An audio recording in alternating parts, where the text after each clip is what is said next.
Dans majoritairement tous les restaurants, on va trouver des vins de Loire. Peut-être pas dans votre petit restaurant italien ou espagnol, mais généralement à large, au Québec, aussi bien aux îles de la Madeleine, en Gaspésie, dans l'Outaouais, à Montréal, à Québec, ville même, il y en a partout des vins de Loire.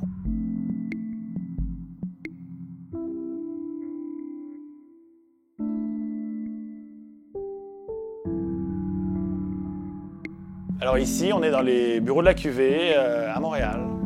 L'agence La Cuvée, c'est une agence que j'ai fondée il y a 13 ans maintenant, qui distribue des vins un peu partout dans le monde. Évidemment, moi étant breton d'origine, j'ai commencé par distribuer des vins français. Mes premières importations viennent de la Loire, justement. Bon, on commencera dans la Loire, mais on commence par le pays nantais, mais on se dirige tranquillement dans le reste de la Loire. Une agence qui s'est spécialisée dans la distribution des vins en culture biologique, biodynamique, des vins de vinification naturelle également. Donc on a, depuis le début de l'agence, travaillé ce secteur de cette distribution de vins un peu plus pointus, qui était un petit peu anecdotique au début quand on a commencé dans les premières années, mais qui aujourd'hui est à la mode.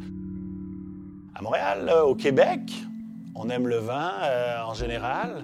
Dans le marché de la SAQ, on a la chance d'avoir des magasins du gouvernement qui nous offrent un panel de vins tellement large, mondialement parlant, mais de la Loire. On a toutes les appellations, on a toutes les micro-appellations.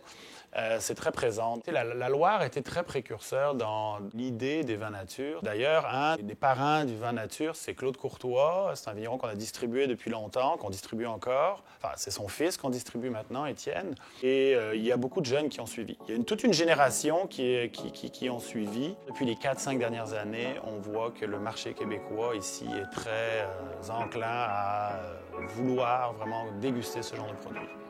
Et la vallée de la Loire en général, était une région que j'appréciais beaucoup, donc j'ai importé plusieurs producteurs de cette région-là.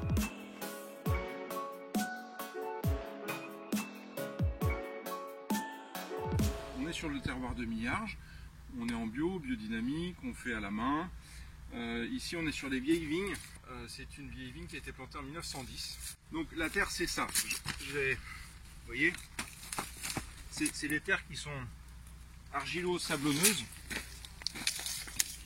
Donc vous avez toutes ces petites billes de sable qui font que c'est cette silice qui est absorbée dans la journée. Là, nous on est début septembre, la silice absorbe la chaleur du soleil de la journée pour le restituer pendant la nuit, et ça nous fait un microclimat.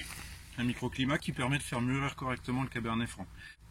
Ça sent l'humus, ça sent le sable, la terre, et ça sent les caves, ça sent très bon. La Loire, c'est un patchwork de différentes vallées, de différents terroirs. Et pour la partie vin, on a la possibilité de faire beaucoup de cépages différents. La culture du vin au Québec, elle est de plus en plus présente. De nombreux jeunes s'installent en ce moment qui vont tirer la qualité vers le haut. C'est sûr qu'on a des conditions hivernales et climatiques qui sont plus délicates. L'hiver, ça descend quand même ici les températures jusqu'à -30, -40 avec les facteurs vent. Les bourgeons, les vignes n'aiment vraiment pas ça. Donc, si on veut travailler des cépages identiques à la Loire, admettons, il y en a de plus en plus qui plantent ce genre de cépages. Quelques hectares de melons de Bourgogne dernièrement plantés par notre ami Fred. Il y a plein de petits vignobles émergents qui sortent, qui travaillent la viticulture au Québec et qui essayent de la pousser un petit peu plus loin pour qu'on arrive à faire des vins qu'on a envie de boire, qui sont pas des vins européens, qui sont des vins du Québec et qui goûtent le Québec, qui goûtent les sols, nos cépages. Donc c'est vraiment de s'approprier la viticulture, mais aussi la vinification. On vient du vin naturel, du vin sans source, du vin un petit peu plus libre. Une dizaine d'années, j'ai fait un stage fort intéressant chez M. Claude Courtois, en pleine Sologne, en Loire.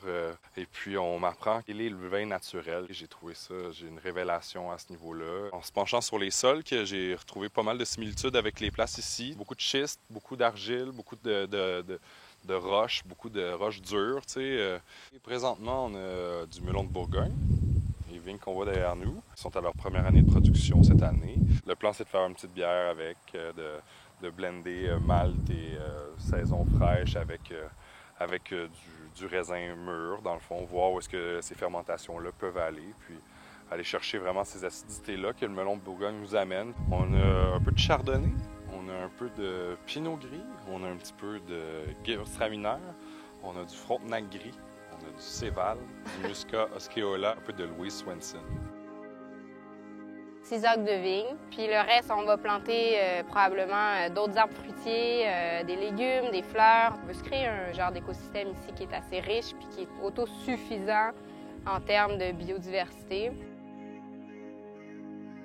On est vraiment dans le côté bonheur, tu sais. Puis c'est ce qui nous intéresse le plus dans notre projet, c'est d'être heureux avec ça, puis de faire des produits qui vont nous ressembler, puis qui se prennent pas la tête, tu sais. On n'a pas envie de faire le meilleur vin du monde, on a envie de faire un vin qui pour nous donne beaucoup de plaisir.